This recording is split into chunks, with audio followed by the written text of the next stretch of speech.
સુરેન્દ્રનગરમાં અકસ્માતમાં જૈન મુનિ કાળધર્મ પામ્યા। પન્યાસ પ્રવર ઓમકારેશ્વર વિજયજી ગણિવર્ય અકસ્માતમાં કાળધર્મ પામ્યા। ચોટીલાના મધરીખડા ગામ પાસે અકસ્માત થયો। 40થી વધુ જૈન મુનિઓનો સમૂહ પદવિહાર કરીને ચોટીલા તરફ આવી રહ્યો હતો। અકસ્માતમાં જૈન મુનિના મોતથી જૈન સમાજમાં આક્રોશ। સુરતમાં જૈન સમાજની યોજાઈ રેલી। મોટી સંખ્યામાં જૈન સમાજના લોકો રેલીમાં જોડાયા। સુરતના સરગમ શોપિંગ સેન્ટરથી કલેક્ટર કચેરી સુધી આ રેલી યોજાઈ।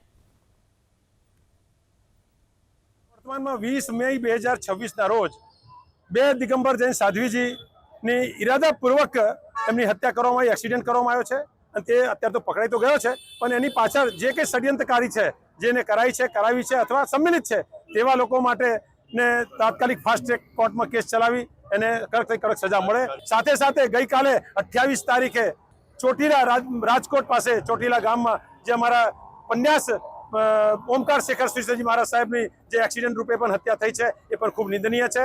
તરત હમણાં 2 દિવસ પહેલા પણ જૈન સંતને બોલાવીને ત્યાં બેઇજ્જત કરવામાં આવ્યો છે। એટલે અમે ભારત સરકાર સાથે એવી માંગ કરીએ છીએ અને એવો નિયમ બનાવે કે જે કંઈ સંતો, મહંતો, સાધુ ભગવંતો, સાધ્વીજી પગપાળે જ્યાં આખા દેશમાં ચાલે છે તે લોકોને એક કાયદો બનાવીને સંરક્ષણ પૂરું પાડે।